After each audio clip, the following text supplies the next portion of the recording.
Hey, buddies, fellow Franco fans.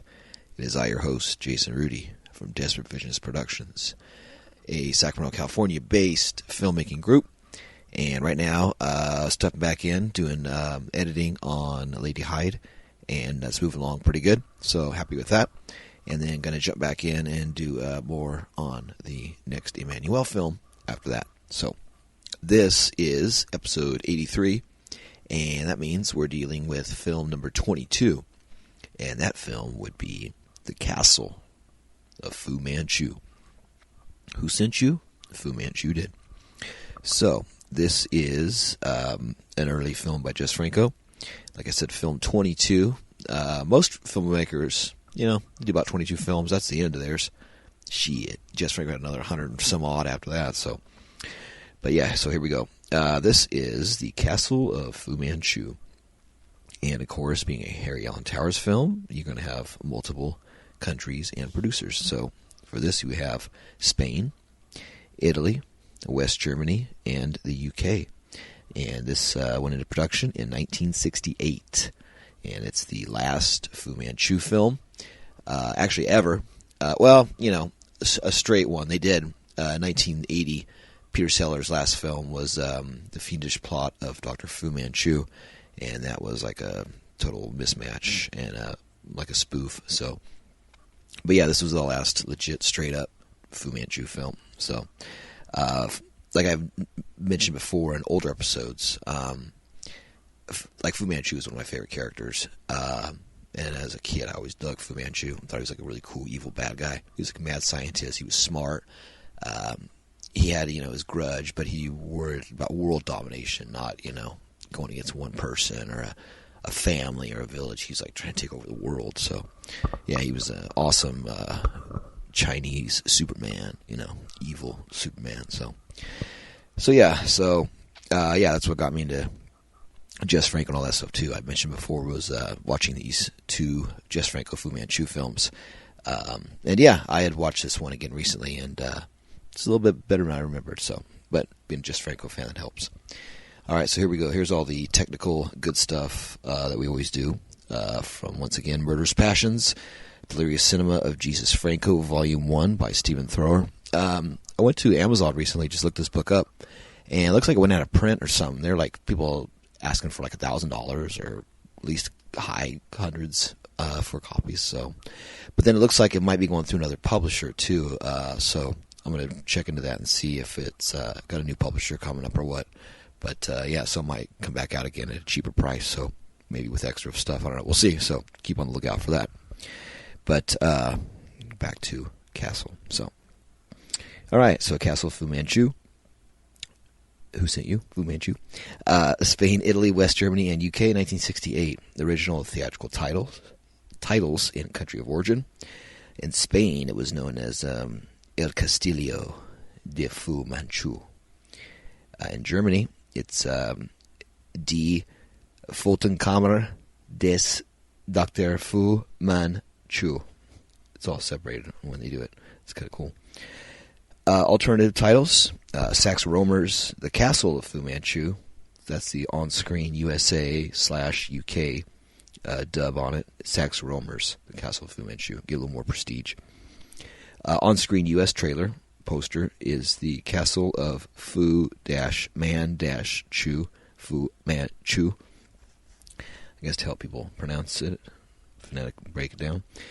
Then also in Germany, it's Das Schloss der Gehenken. That's an interesting one. And let's see, reported for unreleased Italian version, Il Castillo di Fu Manchu. And then the shooting title, of course, is Assignment Istanbul. And I watched the Indicator Blu-ray of it. Indicator put out, which I think is now out of print, the Fu Manchu cycle, all 5 Fu Manchu films on Blu-ray, and the Castle of Fu Manchu copy I watched had the alternative Assignment Istanbul title on there, as well as Castle of Fu Manchu, so that's pretty cool. That's definitely a really good version. Let's see. Okay, so we have production companies. Producciones Cinematográficas Bascar out of Barcelona. Tilma Films out of Barcelona. Italian International Film out of Rome. Terra Filmkunst GmbH Berlin. And Towers of London out of London, uncredited. Theatrical distributors, Maher Films out of Barcelona. Constantin Film out of Munich. International Cinema Corp out of Los Angeles. Anglo EMI Distributors Limited out of London, and MGM as the international sales, and no theatrical distributors in Italy. So, yeah. All right. Shooting timeline on this. Shooting date went from June 25th to July 27th of 1968. Got a certificate in April and played West Germany on May 30th of the following year in 1969. And UK certificate issued September 11th, 1970. Played Kingston, Jamaica on September 24th, 1970. Then finally played the UK on December 1970. And played Barcelona September 18th of 72. And finally played the United States in Lubbock, Texas. Had its premiere on November 19th, 1972. And Madrid finally on May 28th, 1973. And then finally Seville played July 6th of 1974.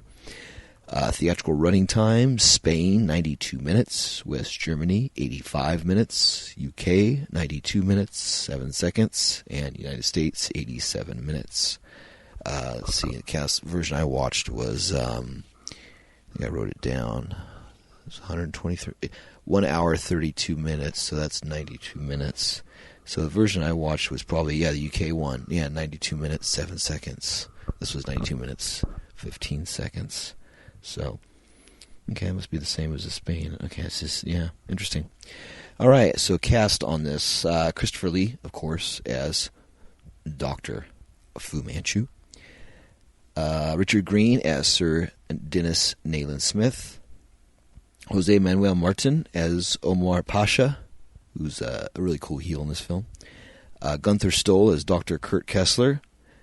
Sai Chin as Lin Tang. Maria Pershing as Dr. Ingrid Koch. Rosalba Neri is my favorite, as Lisa, Omar Pasha's favorite. She's really good in this. Gustavo Rey plays Professor Heracles. I know that was him. Cool. Wow, Gustavo Rey. I didn't know he was in this film. Werner Aberlot, Melnick the Informant. Osvaldo Gizani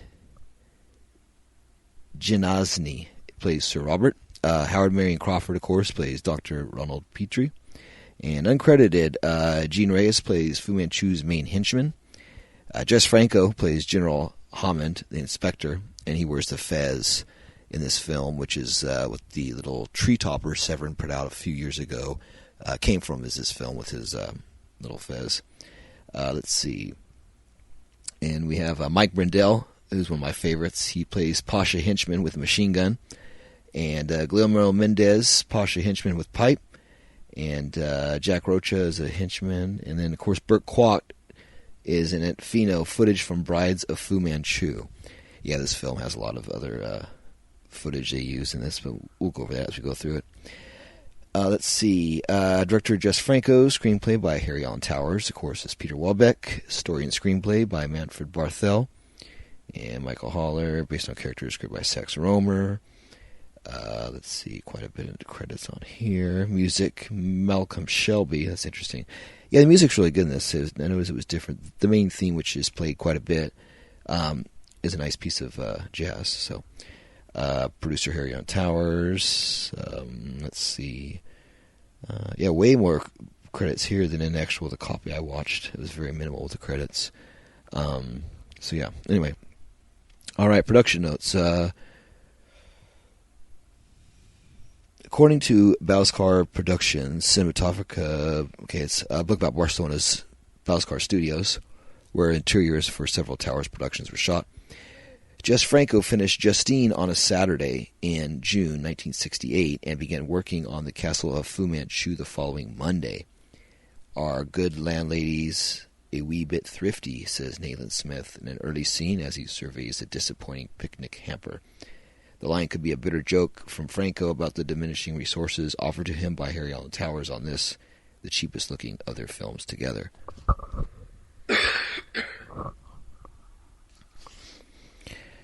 Okay, review. Of course, by Stephen Thrower. Often decried as the worst of the Fu Manchu films, The Castle of Fu Manchu stands up quite well if watched with a sense of humor, thanks to a pulpy plot and some irresistible Franco-esque absurdities. As long as you bring to it the expectations appropriate to a cheap and cheerful low-budget production rather than a prestige B-movie, it offers plenty of camp amusement. Among Franco fans, debate usually rages, that's not too strong a word, as to whether The Castle of Fu Manchu or The Blood of Fu Manchu is a better film. My vote goes to this one. Yeah, I think I'd agree too. Firstly, both hero and villain get more screen time. Richard Green's Nayland Smith is sidelined for much of Blood of Fu Manchu, whereas here he's a central character fighting from beginning to end. We also, and this is essential, see more of Christopher Lee. Let's face it, there is no more essential a reason to watch a Fu Manchu film than to witness Christopher Lee in action. Harumph. Stoical and one note through the character may be, more so even than Dracula, who at least veers between courtesy and savagery. Lee is still a genuine star, and Franco doesn't get to work with the giants very often. This is the second of 7 films the two men would make together, so they were evidently getting along famously, with disagreements over sexually explicit reshoots still months ahead of them. The plot is more interesting too. Call me a sociopath, but I prefer a supervillain who threatens entire cities rather than picking off victims one by one. That's fine, that's what I was just saying earlier. Nayland Smith, examining a map of the world at police headquarters and realizing that Fu Manchu's method, this time involves freezing the oceans, points to a handful of obvious bases from where the villain may be operating. Of the 4 he chooses, one is Istanbul. I find it hard to see how anyone could create a list of only 4 possible bases for effecting freezing the oceans. In the prologue, Fu Manchu has already achieved admirable results in the Caribbean. But let's not quibble about details. It turns out that our hero is bang on target. Fu Manchu is indeed on his way to Istanbul, heading inland from there to Anatolia, eastern Turkey, where he glides in and commandeers a gorgeous palatial residence from a quivering government official. The building has some curious architectural ambiguities, which we can discuss in the location section. But for now, we're definitely in Turkey, okay? Good, that's settled. Among the other plot devices, conveniences, or absurdities, if you like, that Towers' script bequeaths to Franco, my favorite is the treatment of opium. Already considered a source of evil by bourgeois society, in the Castle of Fu Manchu, it not only addles the brains of poverty-stricken drug addicts and romantic poets, it can also be transformed into a crystalline variant, which, when added to water, creates a chain reaction of ice. Which is why Fu Manchu wants control of the opium trade. Nothing so banal nor so racially controversial as the ruination of the West through rampant drug addiction. Small doses can also induce suspended animation in human subjects. Clearly the commercial prospects are endless. Never mind world conquest. Why doesn't Fu Manchu just float his product on the stock market? Hopefully, the castle of the Turkish official taken over by Fu Manchu contains, we're told, Turkey's biggest stash of opium.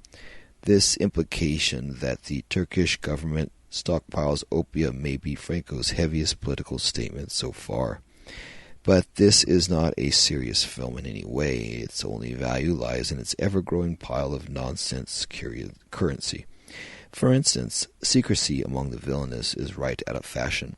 Fu Manchu's hooded lackeys, bearing scimitars and wearing black silk robes, carry the frozen Kessler and Ingrid in wooden coffins into a Turkish township in broad daylight, as if seeking a prize for most suspicious new arrival of the year. Said coffins are then conveyed across the Bosphorus in rowing boats, conspicuously in broad daylight, while a tourist steamer chugs merrily by in the background. Plausibility has been hijacked and stuffed in a crate somewhere. At one point, Kessler and Ingrid make their escape from a dungeon by throwing acid at the iron lock. Crazy, but it just might work. Before stopping in the doorway for a passionate kiss with clouds of toxic fumes enveloping him. Certain scenes suggest Franco's craving for the trappings of horror. When the bodies of Kessler and Ingrid arrive at Fu Manchu's lair, their coffins are deposited beside the bed of their sick friend, Professor Heracles, sprayed with some kind of thawing device. Okay, a fire extinguisher. Kessler rises from the dead, a scene which Franco shoots as though it's Christopher Lee clambering out of the grave. That's very true. Maybe Lee had agreed to star in a Count Dracula over a glass of Rioja that very lunchtime, so Jess couldn't wait to get started. Time was running out for Fu Manchu franchise, a fact in which Fu Manchu himself seems to intuit in Castle. Throughout the film, he drives his experiments to disaster through extreme haste, suggesting a self-destructive undercurrent to the character that's quite intriguing and could have been teased out more rewardingly had anyone stopped to think about it. Even Nayland Smith cannot reach you now, father, says ever-loving daughter Lin Tang as they contemplate imminent victory. I wish that he would try, is Fu Manchu's curious response. It's as though the villain is pining for his nemesis. But of course, no one at the time of shooting knew for sure that this was the last serious Fu Manchu film.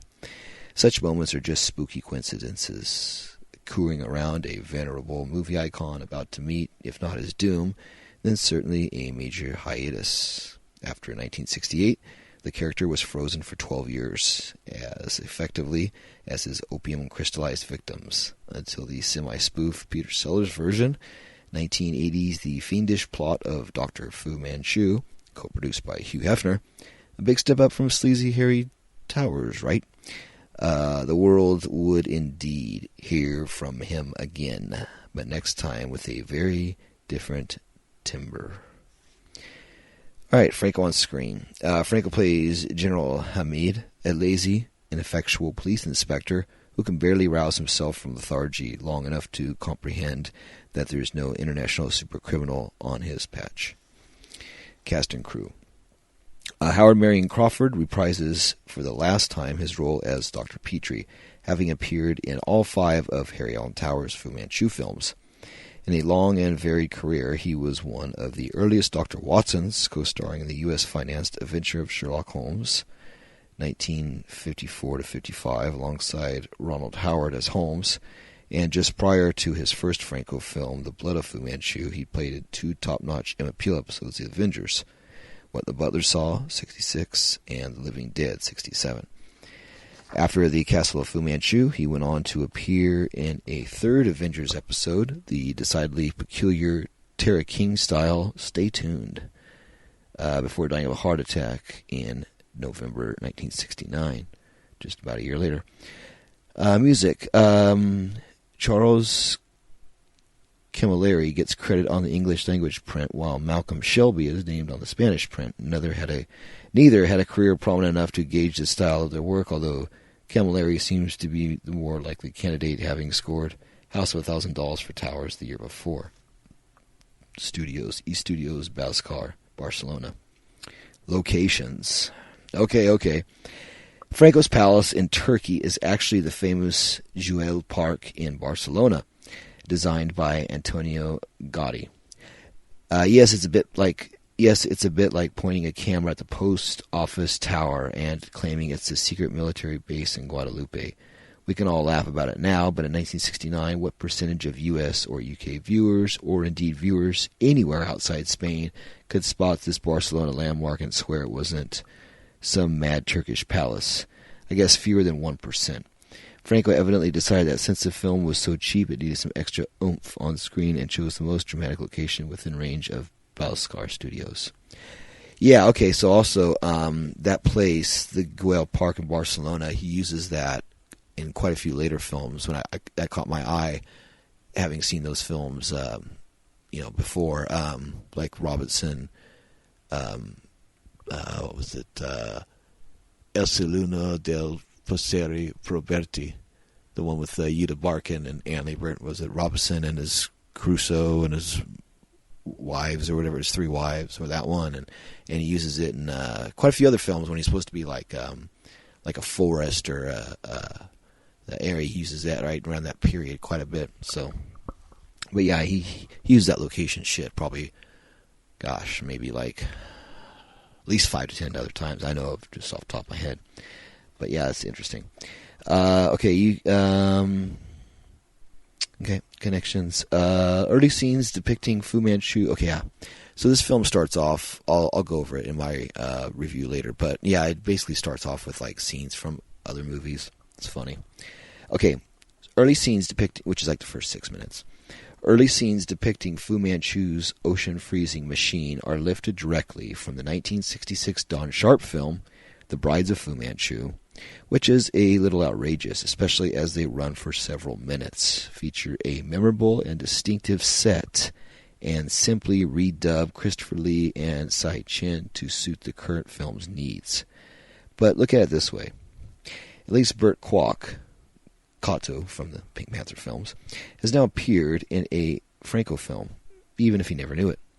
The inclusion of blue-tinted footage from Roy Ward Baker's esteemed film about the sinking of the Titanic, A Night to Remember, 1958, which is only 10 years before this film, is less easy to justify, although it's not the first time black and white footage had been spliced into a color Franco film, see Kiss Me Monster, nor would it be the last, see Revenge of the House of Usher. Yeah, this film, I'll talk about it in my review later, but yeah, there's a lot of stock footage of like this dam bursting, and which they don't talk about here, and a lot of explosions, and of course the ship, and it's just really, really funny.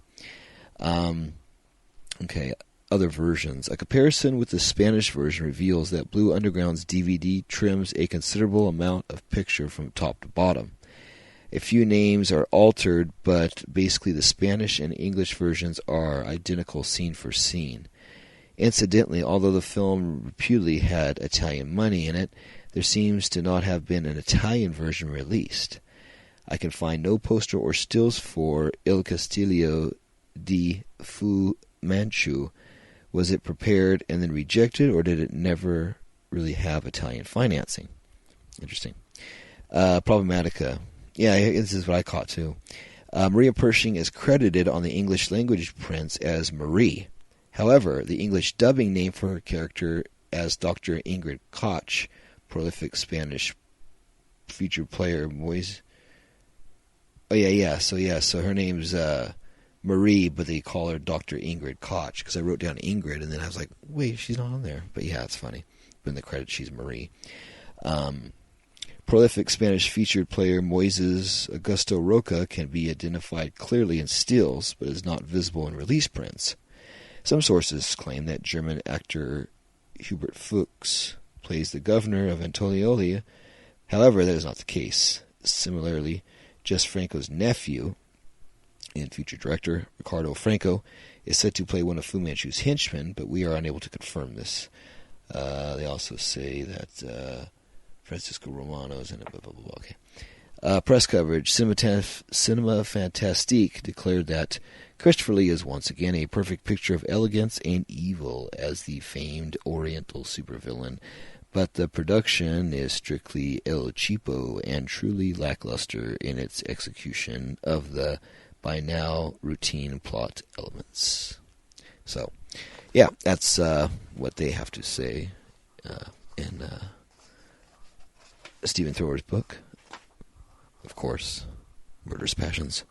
So yeah, that's his deal here on that. So, hang out through the bumper music, and I might just knock this out myself for time, and because I think I did the other review for Blood of Fu Manchu way back when, and I think I did that by myself. So I think, which is like I think my first solo review. So I think I might hang out and do that as well to keep it going along.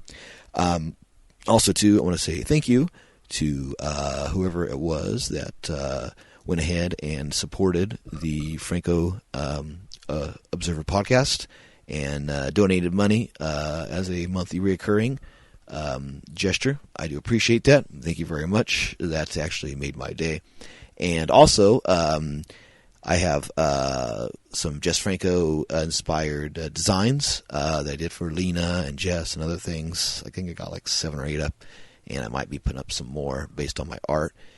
And those are on the Redbubble. If you just look up like Lena or Jess Franco or Jason Rudy or Desperate Visions or Mondo Visions or something, you'll see them up there. So, but yeah, or send me an email and I'll send you the link. But yeah, we had a couple sales on there recently. Somebody, a fan up in Canada, bought a couple different designs. So thank you very much for that. So yeah, very cool. I'm glad to see that, sometimes you put out some stuff and people like it and they support you, and that makes it even better. So, muchas gracias to you, to all of you who have done that. So thank you very much. And, it makes me, work harder and do better and always stay on track. So thank you very much. And if you would like to donate, either one time or recurring, there's a little button on the website, and Uncle Jason would be a very happy boy if you do that. So if you're able to do that, appreciate it. If not, don't worry. Shows will always be free and they'll always be up there once a week for you. So no worries. Also, too, download the episodes. Subscribe to the podcast. Every Wednesday morning, you'll get them downloaded for free to your site or to your, I'm getting tired here, to your page or, to your email address, whatever it is. And, so just download those, subscribe, tell a friend about the show, tell everybody you know about it, and I would appreciate that. Also, too, if you want to get a hold of us, you can email us at Franco Observer, one word, at yahoo.com. And we got a Facebook page, Franco Observer Podcast, and we got Instagram page, Franco Observer Podcast, and all that good stuff. So, yeah, so hang out past the bumper music, and I will give you my review of a little place to visit next time you're out, and it's called the Castle of Fu Manchu. Parking's pretty cheap, but it's worth it.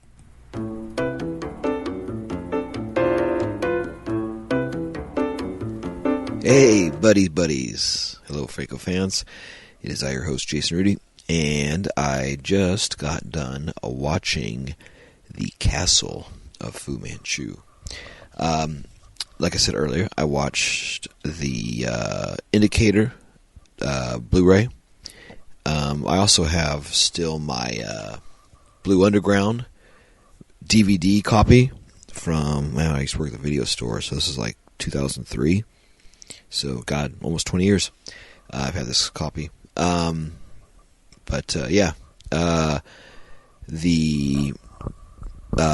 go over all the details here before we go into the review.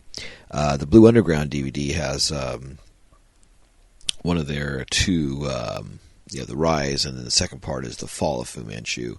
It's interviews with director Jess Franco, producer Harry Allen Towers, stars Christopher Lee and Sai Chin. And, theatrical trailer, poster and still gallery, the facts of Dr. Fu Manchu, talent bios, and liner notes by the great video watchdogs, Tim Lucas. And the limited, so that was that. Now the Indicator Blu-ray, which is part of the, 5-film set, which has all 5 films with like a bunch of extra features, some short films from the old serials of Fu Manchu from like the 20s or 30s.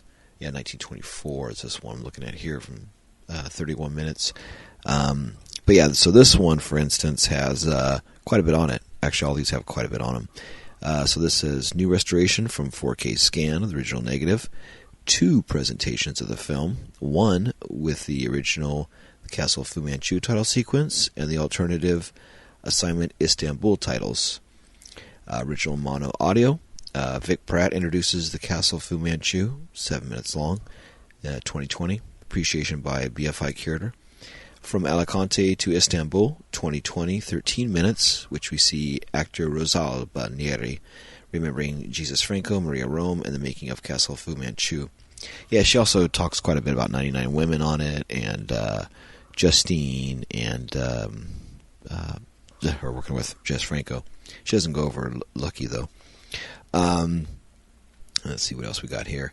An interview with Harry on Towers from 2008, 45 minutes. Far-reaching personal account of the intrepid producer's life in radio, TV, and film. So yeah, goddamn. So automatically you already have that 7-minute introduction, 13 minutes with Rosalba Neri, so that's 20 minutes there. And then you got 45 minutes with Harry on Towers. And then you got a 31-minute deal with the further mysteries of Dr. Fu Manchu, the coughing whore, 1924, 31 minutes.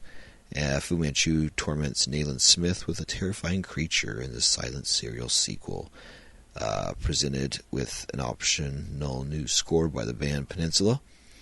And then you have alternative title sequences, original theatrical trailer, image gallery, promotional and publicity material, new and improved English subtitles for the deaf and hard of hearing, and UK premiere on Blu-ray. So yeah, I have one of those fancy region-free players. So I put this in, and I didn't hit the number 2, and it says, sorry, we can't play it in your region. I was like, oh, shoot. And so it's kind of cool to see that screen. And then I went ahead and hit the right button, and it went right through, and I got to watch it. So, yeah, it was cool. That was the first time I got to watch one of these sets from the box set. Because I had reviewed Blood of Fu Manchu before I got that box set, and just reviewed it off of the Blue Underground copy. So, all right, so that's enough talking up that the viewing copy that I watched. But people like to kind of know what version you watch, because with Franco Films, there's so many cool different companies worldwide. You got a lot of really cool German releases of Franco Films. You got really cool UK, and then of course United States. And those are mostly the 3 that I've been finding quite a bit. And then, yeah, of course, you got Italian and some of the Norwegian ones that are really cool. Different companies put out some stuff. But, yeah, it seems like Germany, United States, and UK are pretty good with all that stuff. So, all right, so this is Castle of Fu Manchu, and I'll give you the synopsis, and I'll give you my review, and we'll go over the Franco list and see what is included on his usual assortment of the Franco recipe. So, all right, here we go. Synopsis. To demonstrate his mastery of the world, Fu Manchu devises a way to freeze the oceans using special crystals. He directs his device at a ship in the Caribbean, sinking it with an iceberg. However, he overloads the equipment and blows up his base in the process.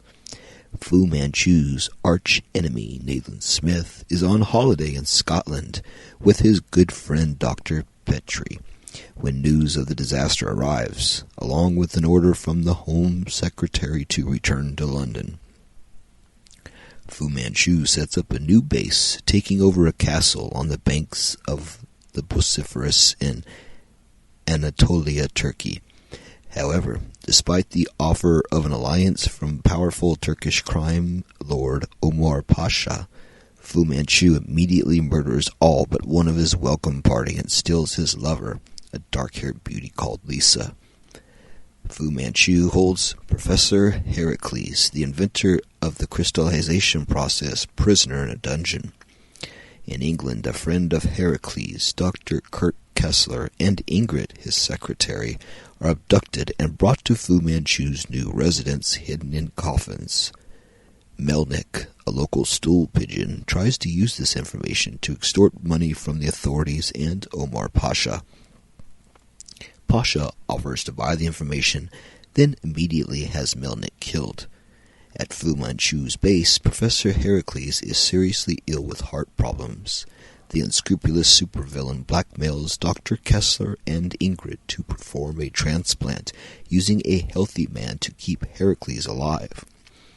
Appalled, they refuse. Fu Manchu persuades them to comply by destroying a local dam with his special crystals, killing scores of men in the process. Nathan Smith, with the help of the Istanbul police, heads off to Anatolia and infiltrates Pasha's base.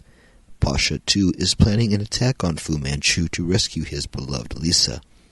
On the principle that my enemy's enemy is my friend, the two men decide to pool their resources and devise a plan to destroy Fu Manchu once and for all.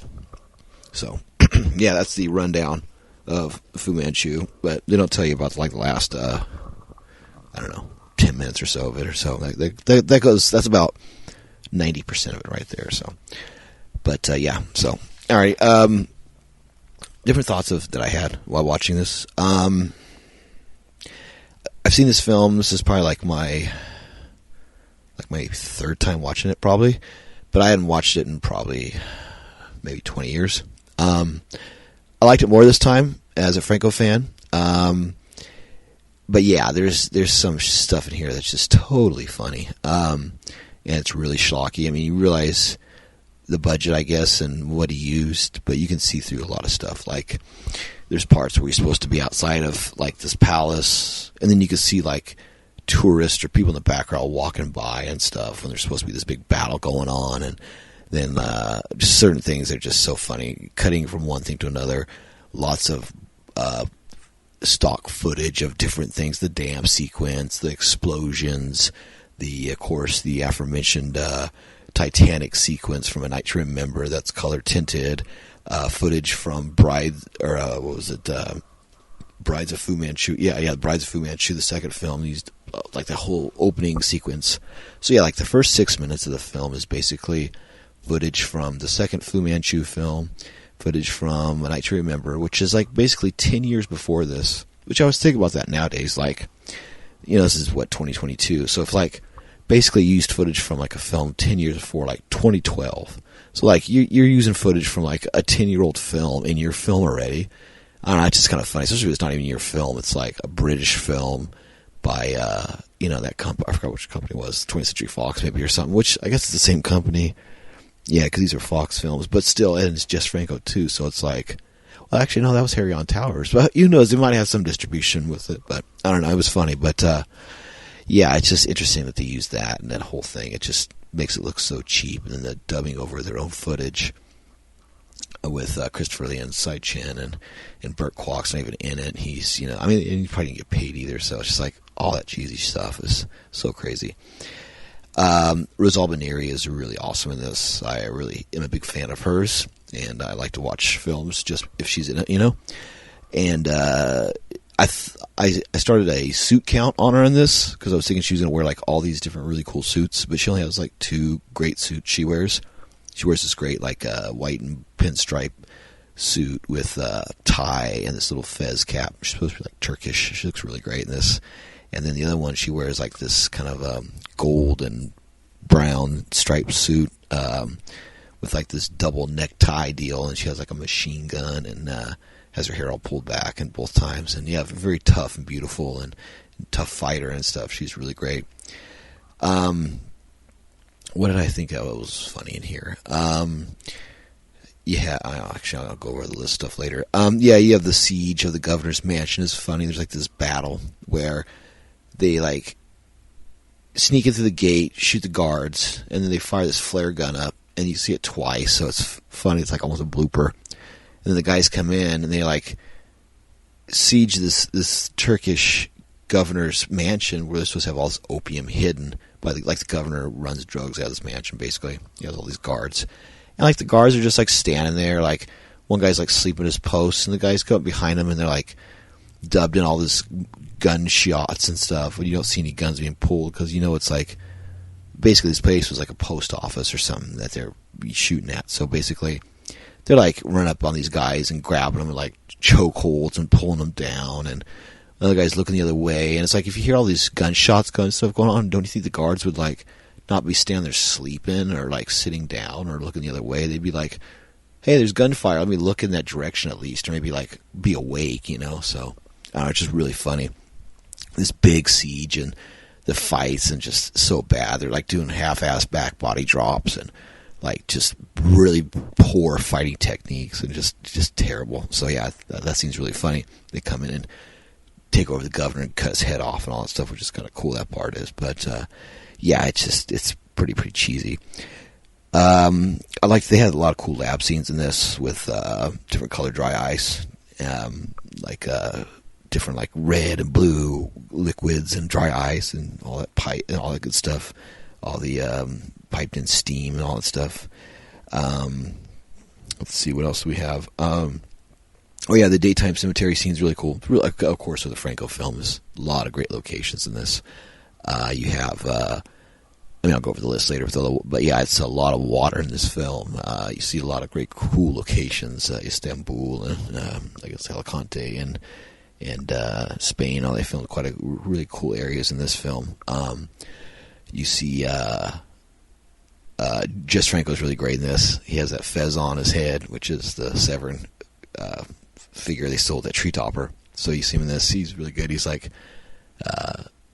rolling a cigarette. So he's Turkish. So he's probably like smoking hash and like drinking really like Turkish coffee, overlooking the river. In this really cool scene, you can see it's really really well shot. It's like from behind him, over his shoulder, looking down, and it's a great distance below him. You can kind of see the city underneath him and stuff. It's a really nice shot.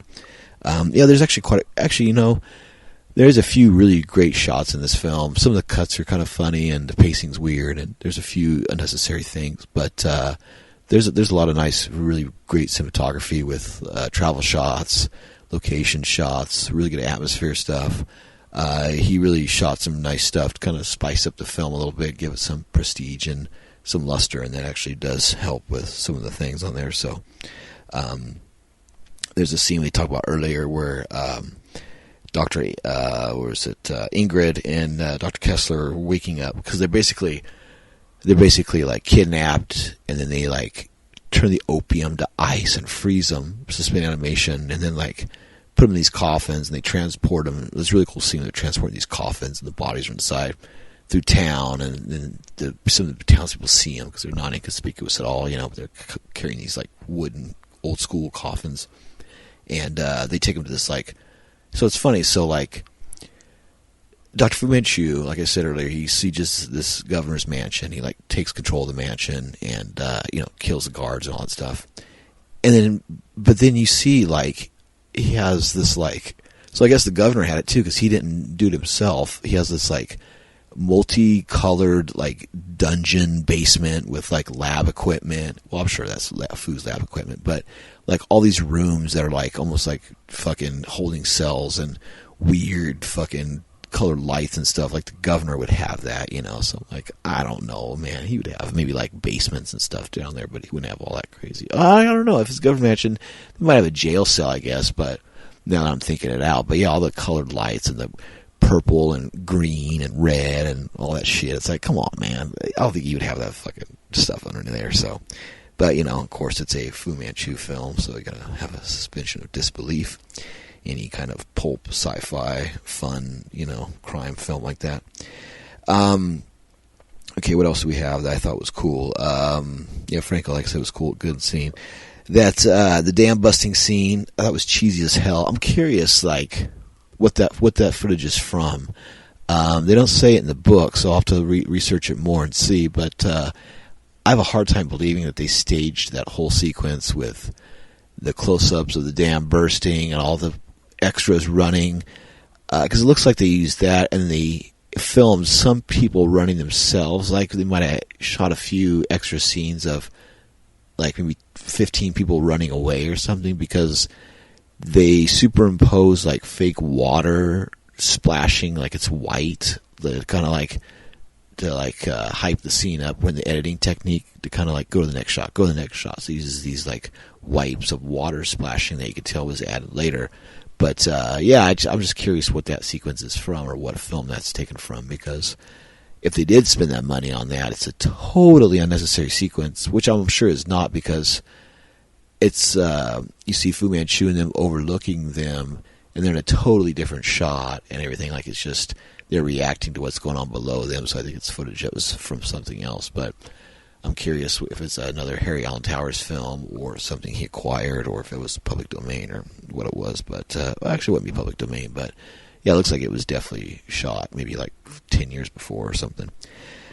All right, what else do we have here? Rosal Near has 2 suits. I got that.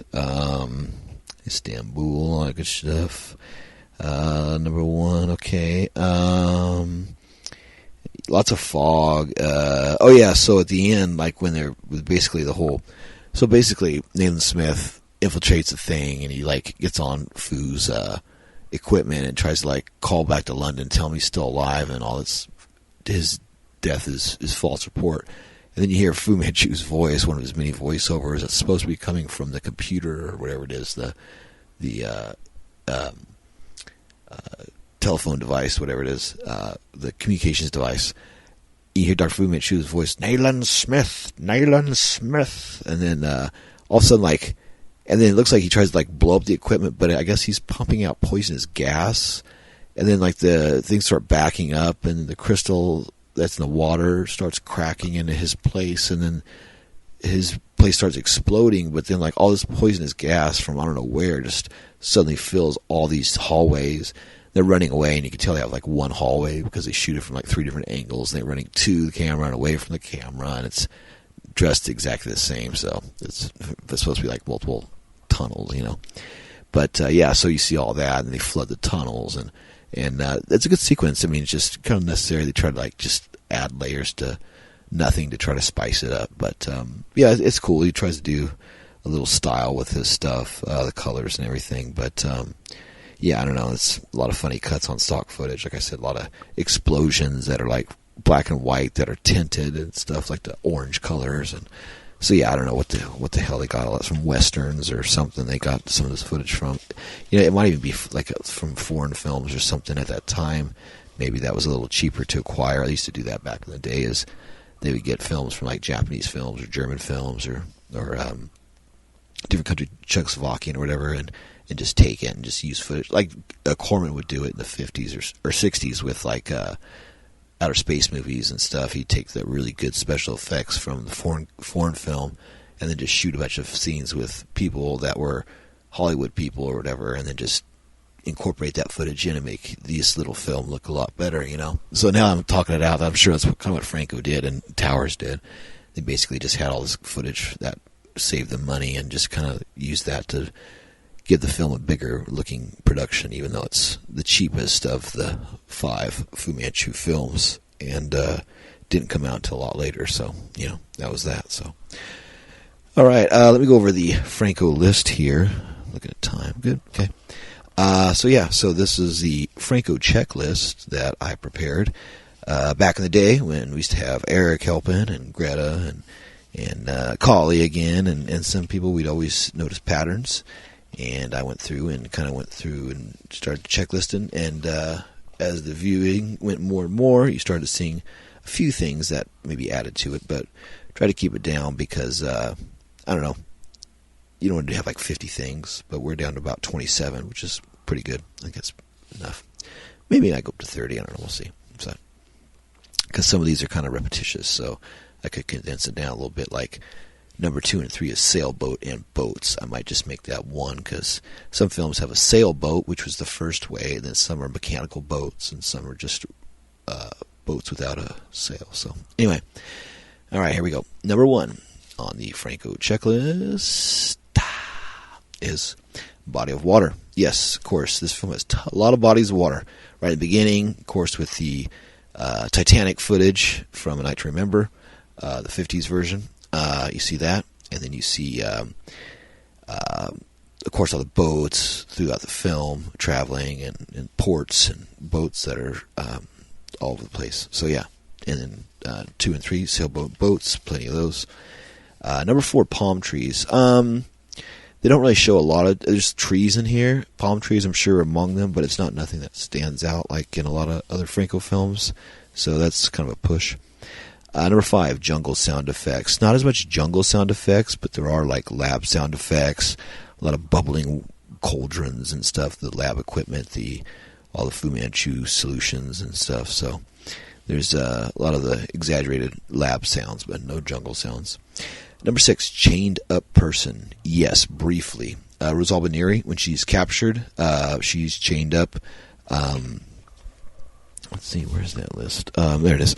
She, it's actually, it takes quite late. I was kind of shocked because it's after she's kidnapped and held for a while. You don't see her, and then when they bring her in, you see that she's been held in this cell, and her hands are above her head, and she's chained. You only see it quickly, almost like in, what was that? Orloff or Dr. Orloff's Monster, where it's like, it's more suggested, it's almost out of frame, but you could tell that she's chained up, So that was Rosalba Neri is the one that's chained up in this. So yeah, of all the people I would have her chained up would be my pick of the cast. All right, number 7. Dance scenes on stage stripping. There's no nudity in this film, so yeah, no dance scenes on stage stripping, which is, that's really rare because almost all of his scenes have either a dance on stage with or without stripping, but in this film there's really no dancing at all now that I think about it. Well, that's interesting. I didn't even catch that. 8 club scenes dancing. No club scenes, no bars, taverns, nothing like that. It's all pretty straightforward. It's in the park when they're fishing, and then all this stuff with Fu Manchu, and then I take that back. Well, instead of a bar, there's like an opium den in here where Omar Pasha is, where he's, and the guy's like smoking a big hookah, but that's about it, really. Just that place. But that's not really a big club with people hanging out and all that stuff. Number 9, jazz music. Yeah, there's a cool main title, like a jazz number. I guess like the Fu Manchu main theme, which is pretty good. I actually liked it. On the Indicator Blu-ray, they play it over the main titles and over the menu and stuff, so you can hear in the background. And yeah, it's a nice little piece of music. I enjoyed it. So yeah, there's some jazz in this film. Not as much craziness, but enough to push through, definitely. Number 10 and 11. Number 10, excessive zooms. Number 11, out of focus shots. Those usually go together. Not necessarily in this. He's still pretty tight. Harry on Towers, prime right here. His era of doing that. So he's refrained. He's really good on his stuff. He's not delivering films that are out of focus and all, slapdash together. So he's a good boy at this time, so no excessive zooms and no out-of-focus shots. There's some zooms, but nothing crazy. Number 12, mirror shots. I don't think I caught any mirror shots in this film. I didn't monitor that one as I was watching it, but nothing pops out of my head of anything that you usually have in this film. So, yeah, this is an interesting film. There's a lot of Franco things that aren't on here, which are usually staples in all of his films. So, but, he is working with the Fu Manchu genre, and you can't really put a lot of your own touches into it as much as you'd like, I think. So, it makes sense.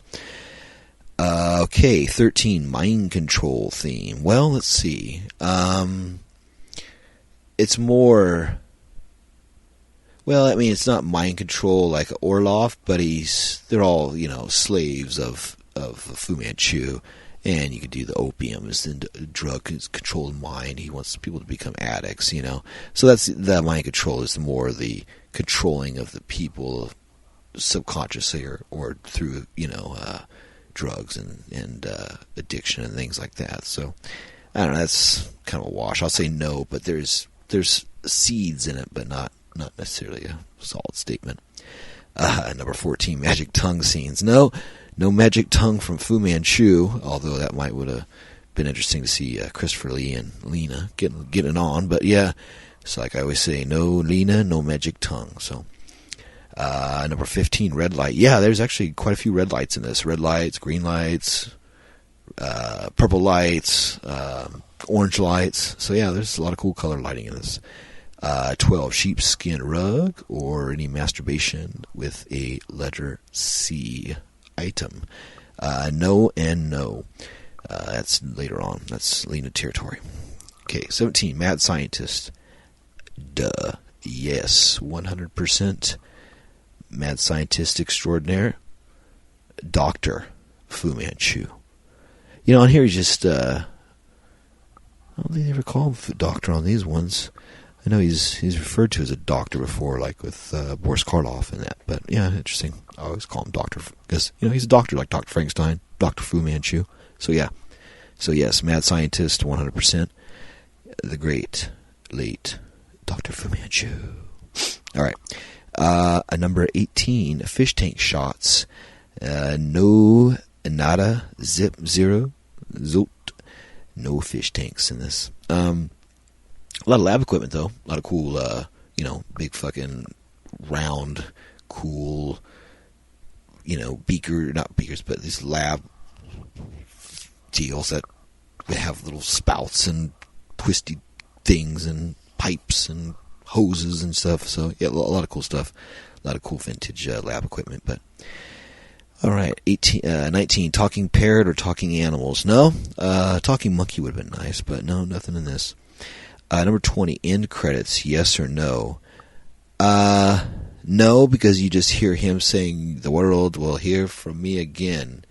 And then you see his face and you hear the voice, the world will hear from me again, which is funny because he says it twice and you did hear from him again. So I don't know if that was done as a joke or if it was done to be serious. So yeah, no end credits.